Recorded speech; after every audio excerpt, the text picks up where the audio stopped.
क्या तुमने कभी सोचा है, एक ऐसी कौम जो पहाड़ों को तराश कर महल बनाती थी, जो कहती थी हमसे ज्यादा ताकतवर कौन, मगर जब आसमान का हुक्म आया तो उनके महल मिट्टी के नीचे दबा दिए गए। हजरत नूह अलैहिस्सलाम के बाद एक और कौम पैदा हुई, उमैयाद। यमन और ओमान के दरमियान एक इलाके के आकाफ में रहते थे। उनके शहर का नाम था इराम जातुल इमाद, यानी स्तंभों वाला शहर जो आसमान से बात करता था। उनके बदन पहाड़ों की तरह मजबूत, कद बादलों को छू लेते और उनका गुरूर आसमान को चीर देता था। वो कहते, हम ही जमीन के वारिस हैं और हमेशा रहेंगे। अखास की रेत में उनके शहरी इलाके दूर दूर तक फैले हुए थे। उनके घोड़ों के पांव से जमीन गूंजती थी। रात को उनके चिरागों की रोशनी दूर तक चमकती, गोया उनका शहर जमीन पर कोई ताज हो। और वे अपनी सभाओं और बैठकों में अक्सर एक ही बात कहते, हम जैसे लोग दोबारा कभी पैदा नहीं होंगे। उनके बच्चे भी छोटी उम्र में पत्थर उठाकर अपनी शक्ति दिखाते और बुजुर्ग गर्व से कहते, हमारे बच्चे भी पहाड़ों को झुकाने वाले हैं। आज के लोगों का एक और अजीब अकीदा था। वो समझते थे कि हवा उनकी गुलाम है। उनके जवान कभी वादी के दरमियान खड़े होकर दोनों हाथों को पहलाते और अपने आप से कहते, देखो, हवा हमारे जिस्म की पैरवी करती है। बुजुर्ग लोग अपनी नशिस्त महफिल में फक्र से कहते, हमारे बाप दादा हवा का रुख बहाल देते थे, हमें कौन रोक सकता है। वो लोग जब तूफान को दूर से आता देखते तो हंसकर कहते, हवा हमारे साथ है, ये हम पर नहीं हमारे दुश्मनों पर पड़ेगी। लेकिन उन्हें क्या पता था कि आने वाली हवा उनकी सबसे बड़ी दुश्मन बन चुकी है। आज के लोग सिर्फ लंबे नहीं थे, उनकी जिस्मानी बनावट आम इंसान से कई गुना बड़ी थी। दरिया के किनारे उनके कदमों के निशान आज भी पहाड़ों के दरमियान मिलते हैं, जिन्हें देखकर लोग हैरान रह जाते। उनके घरों के दरवाजे इतने ऊंचे होते कि एक घोड़ा और सवार दोनों सीधा अंदर जा सकते, और उनके बर्तन पत्थर के बने हुए, इतने बड़े कि एक बर्तन में पूरा खानदान का खाना पक जाए। समय बीतता गया, घमंड बढ़ता गया, वक्त गुजरता गया और उनका तक्कुर बढ़ता गया। फिर अल्लाह ने अपना नबी भेजा, हजरत हूद अलैहिस्सलाम, जो कहने लगे, ए मेरी कौम, सिर्फ अल्लाह की इबादत करो, उसके सिवा कोई माबूद नहीं। खुद क्या तू चाहता है हम अपने बाप दादा के मजहब छोड़ दें? हम ताकतवर हैं, हमें कोई छू नहीं सकता। हजरत हूद अलैहिस्सलाम ने फिर कहा, मैं तुम्हें उस अजाब से डरा रहा हूं जो तुम सोच भी नहीं सकते। लेकिन जिन दिलों में गुरूर भर जाए, वहां नसीहत पत्थर से टकराकर टूट जाती है। हजरत हूद अलैहिस्सलाम रोज उनके बाजारों, उनके महलों, उनके दरवाजों के पास जाकर आखिरी दावत देते। कभी उनके सरदार हंस के कहते, भूत, तेरी बात में दम होता तो हमारे महल कब के गिर चुके होते।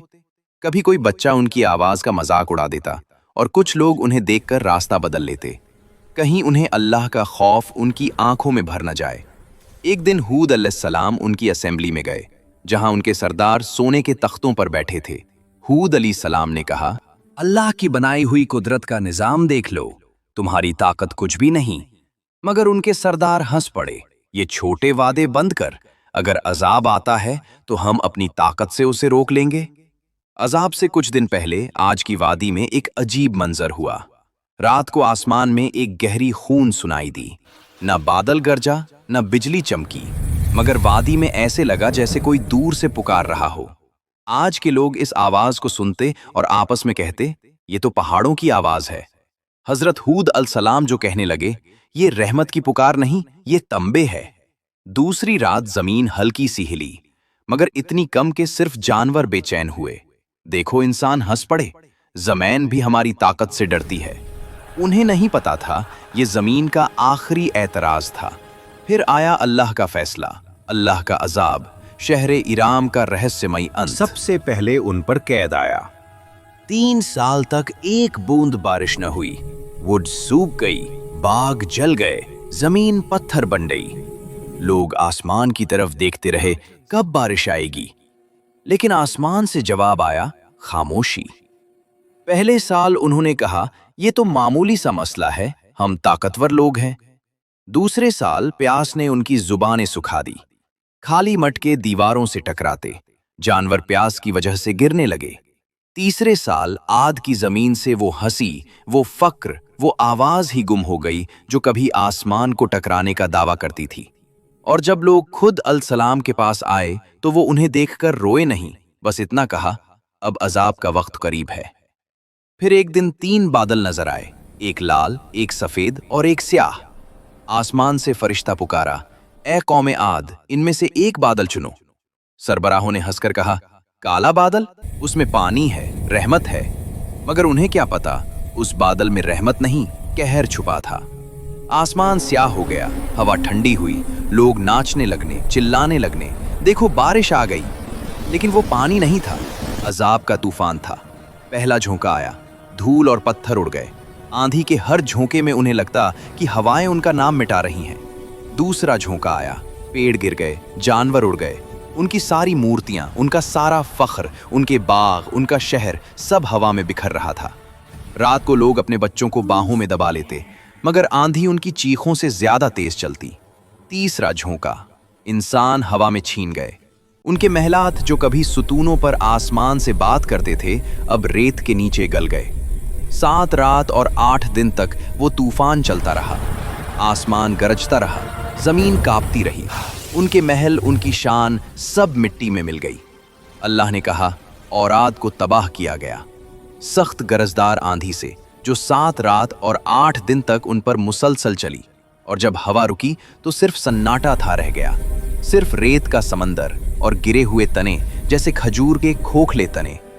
लेकिन उन चंद लोगों को जो हजरत हूद अल सलाम के साथ ईमान लाए, अल्लाह ने बचा लिया। उन्हें पहाड़ों के एक गार में पनाह दी गई और हजरत हूद अल सलाम ने कहा, ए मेरे रब, तू सबसे ज्यादा रहम करने वाला है, हमें उन रास्तों पर कायम रख जो तेरी तरफ ले जाते हैं। खुद अल सलाम जब वादी के ऊपर खड़े हुए तबाह शहर को देख रहे थे तो उनकी आंखों में आंसू भर आए। ये वो लोग थे जो कभी कहते थे, हमसे ज्यादा ताकतवर कौन, और अब उनकी जिंदा निशानी भी हवा में बिखर चुकी थी। खुद अल सलाम ने कहा, तकब्बुर का अंजाम हमेशा तबाही है और अल्लाह की नाफरमानी हलाकत। आज के ज़माने में हमारे लिए सबक, आज भी अहकाफ्त की रेत के नीचे उनका शहर इराम दबा हुआ है। एक गवाही के तौर पर जो कहती है, ताकत और शान से नहीं, सिर्फ अल्लाह की इताअत इज्जत मिलती है। अगर तुम्हें ये कुरानिक कहानी पसंद आई हो तो वीडियो को लाइक करो, कमेंट्स में लिखो तुम अगले एपिसोड में किस कौम की कहानी देखना चाहते हो, और चैनल को सब्सक्राइब करना मत भूलना। ये सिर्फ एक कहानी नहीं, एक हकीकत है जो हमेशा याद दिलाती है कि जब इंसान गुरूर करने लगता है और जुल्म और नाइंसाफ़ी कायम करता है तो अल्लाह उसे मिटा देता है।